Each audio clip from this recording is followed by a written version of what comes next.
Dad realizes his daughter's body is found in a garbage can. I'm not gonna lie, chat.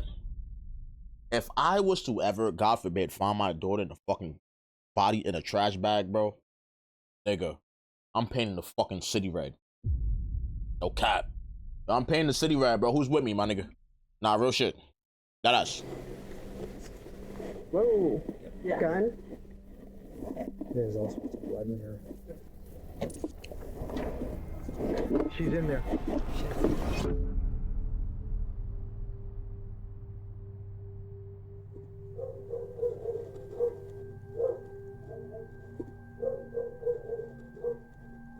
Is that what? You here? Police are at the home of Keith and Amber Zotto. Amber's mother, Betty, had called 911 earlier that day, asking officers to check on her daughter. Amber hadn't responded to any calls or messages in 2 days, and Betty feared the worst. The officers arriving at the scene initially expected a routine missing persons call, but what's said inside the house would be far more twisted and disturbing than anyone could have imagined. Show me your hand! I got the dog. Oh shit. To ground! He's reaching! Stop!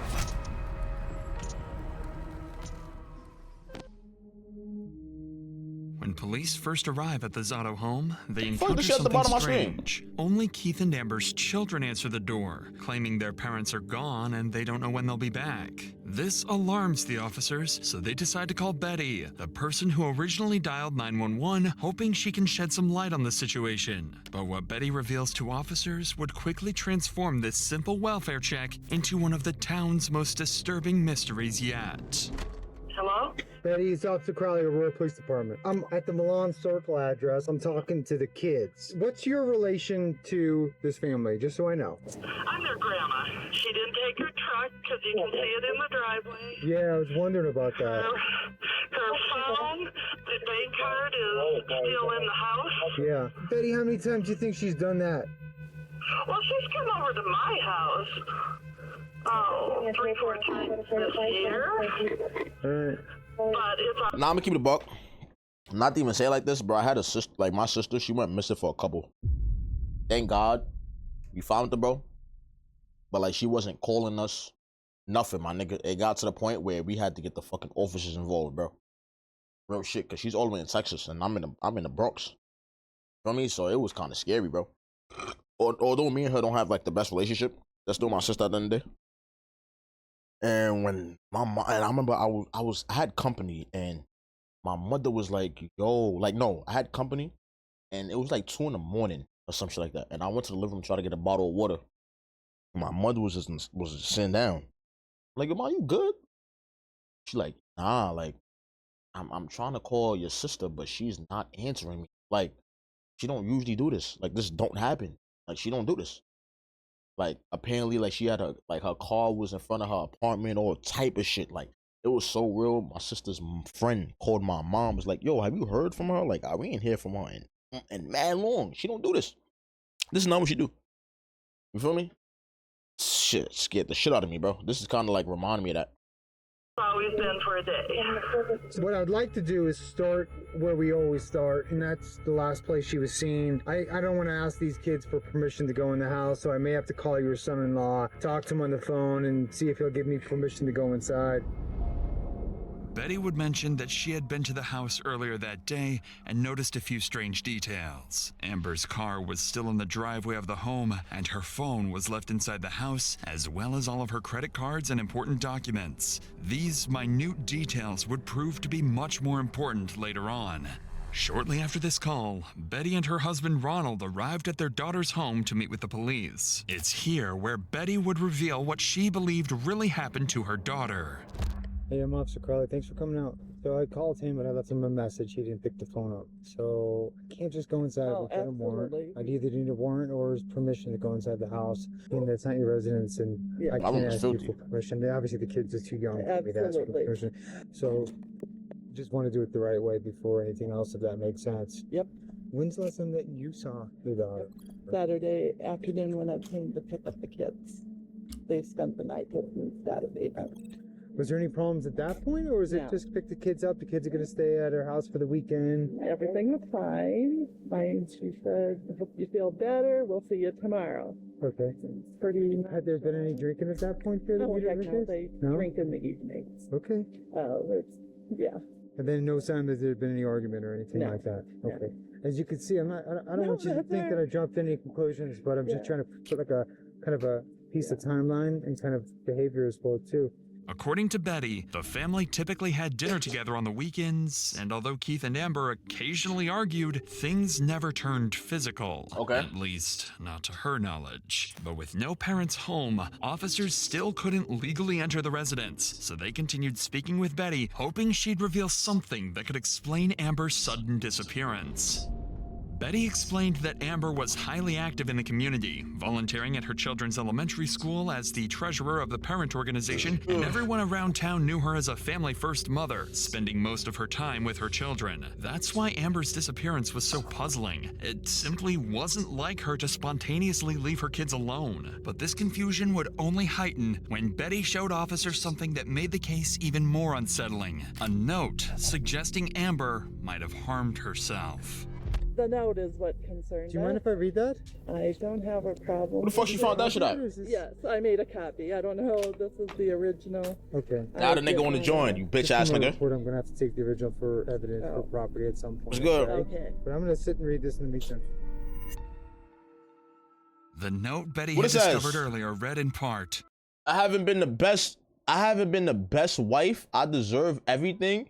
And out the horrible thoughts you think of me, I have always had beep in my mind. Make sure my mom has to identify my body. Everyone would be better off without me. Wow.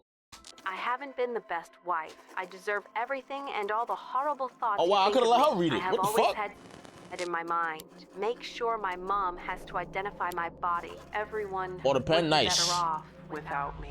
At first glance, the note appears as a tragic, heartfelt goodbye. Amber seemingly detailing years of self-doubt, despair, and emotional pain. But something about this note didn't She didn't write that shit. align with what police knew about Amber. According to her mother, whenever Amber and Keith fought, Amber always stayed at her parents' house and had never just disappeared. Who's Keith? That's a Certainly husband. not without contacting her family first. And although Betty clarified that her daughter had a history of self-harm ideation and emotional struggles, the note's tone sounded off. Especially the disturbingly specific instructions for her own mother to identify her body, which seemed strangely cruel. To investigators, these unusual details hinted at the chilling possibility that the note wasn't exactly what it appeared. They began to suspect Amber might not have written these words freely. Yeah, she didn't write that shit. Something Just wasn't shut her right. bitch ass up. So based on these signs, officers decided to speak with And Betty you cat. again, this time on the oddities found inside the note. Do you think it's something that would he harm her in any way? Would you have any either information or inkling that that might happen? No. Okay. If she had walked away, I mean, I'm just wondering where else or how far she could have gone. She has walked to our house. We're in 70. Yeah. When she's been drinking and can't. I understand. Of course. So she's made it that I agree. Nah, but my thing is, That's right? How the fuck, right? How the fuck do she end up getting caught in the motherfucking garage, bro? Like, that's crazy, my nigga. Like, my thing is, how the cops be knowing to check the fucking garage, bro? Like, yo, and why would it, like, all right, what the fuck? Like, how? And that's How, where- my nigga? That's why I searched Sunrise Park, because that's the closest park to here. And I don't know why in my head it's, you're not gonna do it in your home. You might do it with your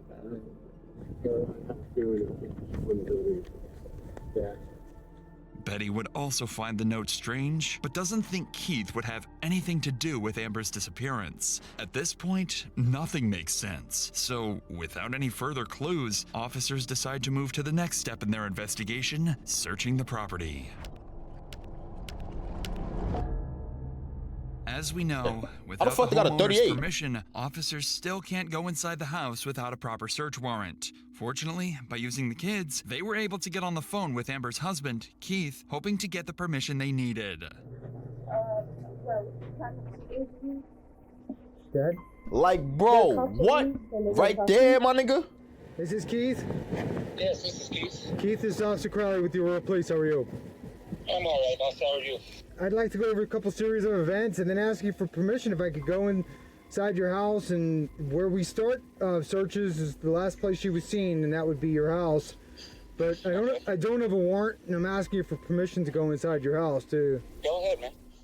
Luckily, Keith seemed to have no problem He has letting some do officers this. search his home. He has some do this. While one officer continued his conversation with Keith, another would immediately begin searching the property, completely unaware they were both minutes away from uncovering the horrifying truth. He has some But do this. before we continue, it's worth noting that covering stories like this, Come on, you no, realize no, no, just no, how no, much no. people are forced to carry. No, no, no, no, no, Fear, no, no, no, no, no, no. trauma, even the day-to-day bird debt. That's pdsdebt.com/insanity. With that said, let's get back to the investigation. One of the officers was about to search the family's home, with no idea just how close they were to discovering the Nah, gruesome how do scene niggas know hidden to in search the plain garage, sight. though? That's crazy to me still, bro. I don't be understanding. For us to go in the house, I'm just gonna go in. If you want to come with me, I will, because I'd like you to show me. God. Okay. Where did you find the notebook? In the garage. In the That's why garage, They okay. literally live there. Okay, let's start there then. So Keith, in a bigger picture, what's going on? Man, me and Amber drink a lot. We fight a lot. And Oh yeah, he has some do this. It's over, bro. He has actually drive away. And this is what you call probable cause. This nigga has probable cause of bodying his wife. No kizzy. That's what you call probable cause, my nigga. Of bodying his fucking wife. Oh, we fight a lot, we drink a lot, you know. Hey, so I'm gonna assume if I'm a police officer, and I find a body in that garage, I'm going to assume he has something to do with it. And I'm also going to assume that he's gonna probably say, "Oh, he was drunk and it happened by accident," or she did it by herself. No, watch, bro, watch the dumb shit the nigga say. I took her keys from her, so she couldn't drive away. She grabbed her purse, slammed her phone on the ground, and left. And I have not seen her since. Yeah. Did you actually see her leave, or you just assumed she left? No, sir. I begged her to stay on the couch. We fought a little bit more, and I said, "Well, whatever, Amber. You sleep out here on the couch. I'm going inside." And I He went said inside. he's capping. I don't know, it was like 2 or 3 in the morning, and then when I woke up at 9, 10 o'clock Sunday morning, there was a letter on the fucking coffee table. Yo, niggas are fucking. To hurt herself in the past, or was this? Oh, she has. For the last 5 years, it's been her go-to. And that's what I try telling Grandma and Grandpa, too, is she does this to me all the time, almost every weekend. She'll leave, and then she won't come back till Monday or Tuesday. And then my kids get all mad at me because I let her back in. I hope you don't mind me asking you personal questions, but is it possible she's seeing somebody else and she stays there? Oh, for sure she is. She's been, that's another thing. That's why we fight all the time. She's been seeing somebody for about 5 years now. And you still with her? You fucking dickhead? How you still with her after this is your wife and you still with her after she's seeing somebody for 5 years, nigga, and you letting her rock? Oh yeah, you'd have to sign those fucking divorce papers ASAP, nigga. Bitch, you'd have to sign them divorce papers. I don't give a fuck. We don't pay our bills. Fuck that. That's why we always fight, man. Based on Keith and Betty's statements, both were aware Amber had struggled emotionally in the past, but neither realized just how serious the situation had become or how tragically wrong their assumptions would Now, rest in soon peace to turn her, out though. to be. Where exactly was the book when you found it? Right there. Okay. And you recognized her handwriting? Yes. Okay. It's unmistakable. Okay. Correct. Okay, this argument, you guys are arguing about her seeing somebody, or were you guys arguing about lots of stuff? Well, that always comes into play, but this particular argument was about her not paying my mortgage for 6 months. I give her all my money. I just cash my check, and she pays all the bills. Yeah, he got And probable lately, cause she to do hasn't it. been paying our bills. Hey, Keith, did it get physical at all, or was it just arguing? Yeah, we've been physical a couple times, but I want to say Saturday night, no. You know, this is a fair question. Is there any chance that you hurt her in any way? I fucking hope not, dude. I fucking hope not. But yeah, there's a possibility. I mean, I'm hoping not, but like I said, I don't remember shit. Me and Amber go through this shit all the time, and she always comes back. Okay. The only thing I'm worried about is she always goes to her fucking mom's house. She doesn't go anywhere. She does go somewhere else, but she always ends up at her mom's house. Listening carefully to Keith's account, the officer initially found him credible as he described an argument about money and Amber's alleged infidelity. Look, now that nigga don't remember the officer's concern grew when Keith admitted he'd been heavily intoxicated and couldn't remember if things turned physical. Suddenly, the possibility that Amber hadn't actually walked away became disturbingly real. Officers now suspected more clues were hidden inside the home. A drunken fight, maybe getting physical. Whatever happened, the answers were likely somewhere inside. But my thing is, right, here's the thing that is kind of crazy to me. My thing is, if you know you have a fucking body inside a trash can, you still tell the cops to search your fucking home? Nigga, what? The fuck? Like, and then you know the body's in there, and then you don't even try to, like, you don't even care to try to move it. You don't care to try to, like, you know what I'm saying? Like, if you're gonna do a crime, it's one thing, but it's like, bro, you just gonna, like, let it rock, let it be there, and just, like, not give a fuck? Like, you asking to get caught, bro. That us. He gave me permission. I have it on my my body camera, recorded it, okay? He gave me full permission to look in the house, so. Are these guys? They let them out. Are they generally friendly? Normally, yes. Okay, good. Just cause, you know. Did we look in there? It doesn't open. It doesn't look like it's been disturbed because there's debris on the top of it, but we want to work on opening it? Yeah.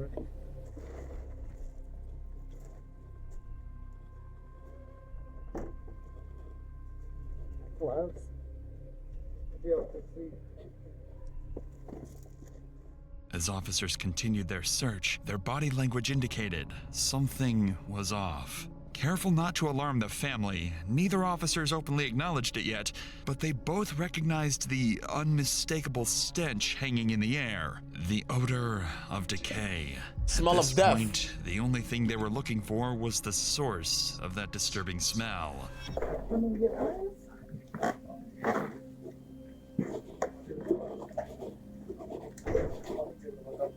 Is that finished off up top? Kind of like a flash. No, it's just that. Dang it. It's right here. Oh. Whoa. Yeah. Gun? Oh. Magazine. Okay. Do you, Okay, they found a hammer. do we want to call someone? Yeah. One second. Oh. Okay. Yeah. Wow.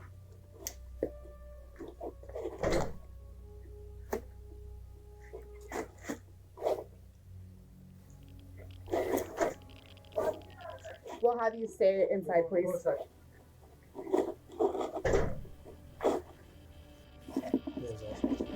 Uh-oh. Ah, GJ. She's in there. JJ's. Imagine being a cop and you see that shit.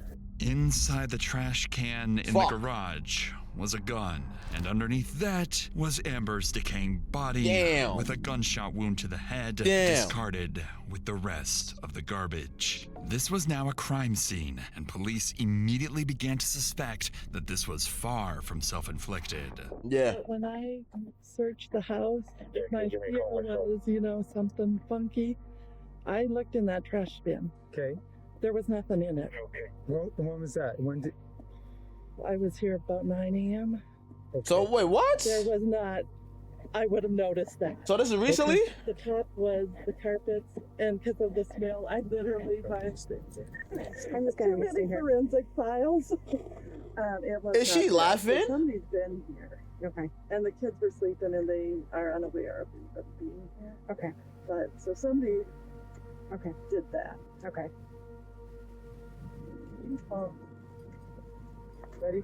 Partner, what's your first name? Ron. Ron, can you get the kids and just go wait in your house Strangely, although Betty had noticed the same foul odor of decay earlier, she didn't realize its implications, instead believing, or perhaps choosing to believe, that all this concern was simply because of the firearm police discovered in the trash can.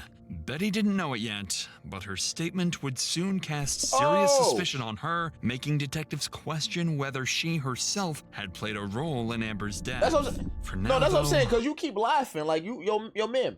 Like, you're like, you know what I'm saying? Like, I don't know how to explain it. Like, it's like the smiling and all that type of bullshit that you got going on. It's like, officers had to secure the area and move Amber's family away from the gruesome scene. I don't want the kids to see. I mean, this isn't missed. So if you lift here, I mean, obviously there's a gun there, but if you lift here, you can see her foot. She weighs about 160, 170 pounds. Right there, where your hand is. There's the body. Yeah. So I called Reno. He's calling MCU, and I know he sent you too. While officers waited for the Major Crimes Unit to arrive and process the scene for forensic evidence, they began to grapple with several troubling inconsistencies surrounding Amber's family. Keith had admitted to being heavily intoxicated the night Amber disappeared. He couldn't say for certain whether his argument with Amber had turned violent, only that things had gotten heated, and that much of the night was— when a nigga say they don't remember shit, they remember everything. Trust me. Nigga, I don't want to hear that, bro. I be drunk, nigga. I know how it feels to get drunk. I know how it feels to get pissy drunk. I'm not an alcoholic, but I know how it feels to get pissy drunk, my nigga. Okay? I remember shit. Trust me. Trust me, my nigga. God forbid, if I was to kill somebody in GTA RP, nigga, I will remember that. Even if I'm drunk, I will remember that shit, my nigga. That ass. Like, I don't want to hear none of that. I don't remember nothing. Yeah, all right. a blur. But Keith wasn't the only one officers considered a suspect. Amber's mother, Betty, claimed she had checked the trash can earlier that morning and had seen no sign of Amber's body or the gun. Yet, just hours later, both appeared right there in plain sight, exactly where she swore she'd already searched. Even stranger to officers was Betty's demeanor. Despite the horrifying situation unfolding around her and the possibility that her daughter had taken her own life, she remained unusually calm. Look at her. Like, there's no crying. There's no, nigga. If you're a mother or you a father, bro, is that her pops? Because if that's her pops, they don't give a fuck about her, bro. I'm telling you, my nigga, you not crying like, yo, niggas, yo, you know how many parents would have broke down? Like, yo, bro, what? At times, even casual. And then there was the note. Supposedly written by Amber, its wording struck investigators as strange, too composed, almost performative. Still, in a situation as dark and desperate as contemplating suicide, people sometimes write in ways that defy logic or expectations. At this point, everyone's stories seemed suspiciously incomplete, and anyone could be responsible in the eyes of detectives. Investigators started realizing that Amber's murder might be far more complicated than they initially thought. So, to investigate these disturbing possibilities, police knew they'd soon need to sit down with Amber's family and carefully interview each member to uncover who might be hiding something. But before doing that, officers needed to finish one crucial step: a final, thorough search of the Zotto home, carefully looking for any signs of violence or attempted cover-up. And sure enough, it didn't take long before they started noticing blood spatter throughout the house. So a lot of these carpet pieces now, I wonder if the carpet went all the way back, or, I mean, I didn't see like spatter. I know, right? So the book was right here. There was space open with the last page showing, and that bill was on top of it. No red pen.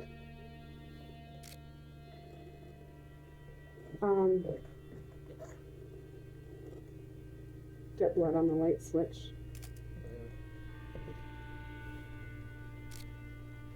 We've got a lot of blood on the sink. Yeah, so we left it the way we found it as well, too. You know, the way the door was when we searched. But yeah, she found little bit of obvious blood in the kitchen and the sink as well too. So. Within minutes, officers found clear evidence that something violent had occurred before Amber's body ended up in the trash can. Their first sign that foul play was likely involved. Additionally, the Major Crimes Unit documented critical forensic evidence, including the silver revolver found over Amber's concealed body, blood spatter around the trash can, and debris deliberately placed to hide her remains. Despite these findings pointing towards foul play, detectives still needed clarity on whether Amber's death was a premeditated act or the result of— Wait, but how's that magazine for the fucking Magnum? Magnum don't carry magazines, bro. What the fuck? How's that even possible? What kind of magazine gun is that? Is that like for a 22 or some shit? Of a heated argument that spiraled violently out of control. But they had two major issues preventing them from answering this crucial question. First, Keith was nowhere to be seen, and his phone had gone completely unreachable. Second, and most important, detectives had yet to determine exactly who was responsible, because at this point, several people remained under suspicion, including Amber's mother and even her own children. Police didn't know it yet, but in the coming hours, these questions would be fully answered, and the case would take a completely unexpected turn. So, to fill in these gaps, all of Amber's closest family members were transported to the police station for questioning. What the fuck? Detectives hoped they could uncover each member's potential Where's motives, Keith? credibility, and who was hiding secrets, and finally reveal who might actually be responsible for Amber's murder. I don't want to falsely alarm you, but I also believe in being as honest as we can with loved ones. We may have found Amber. No. Yeah, but we're not. Okay, see? All right. The dad gives a fuck. Just do it. Now, where's the mother at? Just do it. We're not. Where's the mother at, my nigga? Nah. Where's the mom? I need her reaction, bro. If the reaction's not like this, she has something to do with it. Fingers are making accusations at this time, but is there any reason Keith would hurt her? I don't know. I really don't. I wish I could tell you more. I don't. Either accidentally or intentionally, would he hurt or kill her? If he were to mistreat her, would she protect him? She probably would. So I went out there and I seen the letter, or it was a 4.5-page note. And it's very important. I looked in that trash bin. Okay. It had an ungodly trash odor, honestly. But I tried to, there's some carpet squares were on the top. I tried to lift up, make sure there was nothing under it. Okay. Not that, I don't know what I was expecting, but I did. So I absolutely looked in that bin. Okay. And that'll be important. And didn't see anything, and I went out. Let's talk a little bit about, I guess, the fighting. And what do you know why? Yeah, I do know why. Okay. My mom cheats on my dad, and she's God damn. Shit. My mom cheats on my dad and she's not good at it. Oh, wow. It doesn't mean she gotta get bodied, though. Nigga, I got cheated on, nigga. It don't mean I gotta body her, though. The fuck? Fuck you talking about? God damn. Good at it, I guess, and so he finds out, and then they just go at it because she tries to lie about it, but he has evidence of her doing it, and so it's yeah. Okay. And the last Saturday is in just a couple days ago? Yeah, last Friday was the last time I seen her. Okay. Did you talk to her at all on the phone or anything? No, she came over for dinner because my grandma was cooking dinner, and she came over, and we had dinner, and then she left, and then yeah. And then you were there from Saturday. Friday all the way to Sunday. Okay. After speaking with Amber's family, investigators finally had some clarity. Betty remained adamant she'd checked that trash can that morning, insisting the gun and Amber's body weren't there, which made her case seem more suspicious. Meanwhile, Amber's father, Ronald, was shocked by his daughter's death and found it was hard to believe Keith was capable of harming her. As for Amber's children, Annabelle explained they'd both been staying at their grandparents' house during the weekend, clarifying why they didn't hear the gunshot that ended their mother's life. However, Annabelle's unusual calmness and detailed awareness of her parents' unstable marriage raised some concerns about exactly what else the children might know or could still be protecting. After concluding the interviews, investigators were preparing to search for Keith Zotto, the one critical piece still missing. But just before they could act, they received unexpected news from Keith's sister, Susan Ross. It turns out Keith had visited her just hours earlier, and what he confessed would finally expose the horrifying truth behind Amber's murder.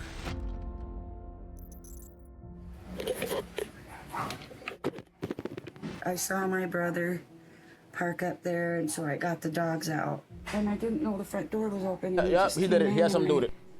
Seen it on his face, and he goes, "You know, I don't hate you." That was the first thing out of his mouth. And he said, "I know, I love you. You're my best friend." Okay. And then I said, "It's Amber that's trying to keep us apart." Okay. Damn, yo. So I ain't gonna lie, Amber might have been the problem. Rest in peace to her though. She might have been the problem, bro. But Keith should have left. That ass, bro. He should have just got up out of there, bro. Everybody's saying it. Goddamn. And he just looked at me, started crying, and I said, "Oh my God, what'd you do?" Okay. And I asked him if Amber was okay. And then he looked at me and he said, "You know what? I don't remember anything." Okay. I just remember waking up and seeing her on the ground. Okay. I asked him what the hell happened to tell me what he did. Okay. He said they'd been drinking and fighting all night. Okay. It was over money, I guess. Keith opened some bills and found out that the house had been foreclosed on. Okay. And then Amber pulled out the gun and he hit my brother with it. And then Keith said he took it away. And it just happened like that. He said he blinked his eyes and that was it. He said I blinked my eyes through and then I opened them and I seen her on the ground. Susan's testimony finally cleared up everything for investigators. Keith himself admitted he'd woken up from a blackout to find Amber dead and openly acknowledged a violent confrontation that spiraled completely out of control. It was now clearer than ever that I knew the nigga had something to do with it. was I at knew the it. heart of I knew Amber's murder, and it was time to track him down. Just a couple of hours after detectives left Susan's house, Aurora police received a call they never expected. Keith Zotto had surfaced at his sister's house again, ready to surrender. By now, officers knew Keith had already killed once, and for all they knew, he was still armed and dangerous. So they came prepared. A SWAT team descended upon the location, ready to take Keith down if he made even the slightest wrong move. It's gotta be up one more. It's this one, right? 7-9? 7-9's this one. All right, sorry. Ready? Watch out, Bubba.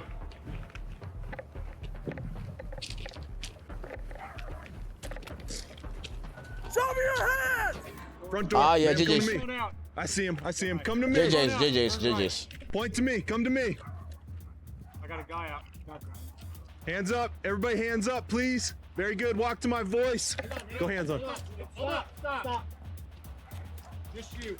They want, yo, bro, they are willing to take him down. My thing is, see, I don't know. Can we say W or L sister? Nah, then again, hey, like, rest in peace to her, bro. He definitely killed his wife and the mother of his kids. So. Okay. All right. We'll talk to you in a... No, we're not. We're not gonna hurt him. Okay. Walk towards me. Yo, you just, first off, you snitched on him. Why the fuck would you care if they hurt him or not? Not saying that what you did was bad, but it's like, why would you even give a fuck?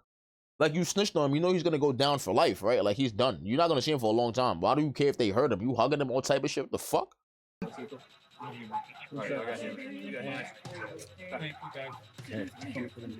No. Just keep walking.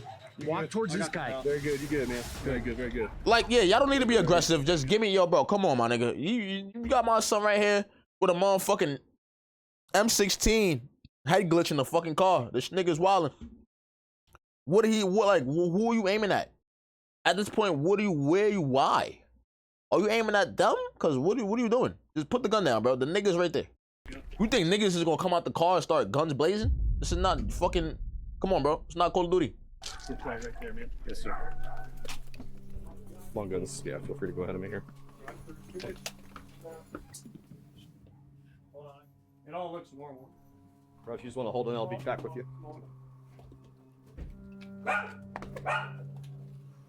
You guys good?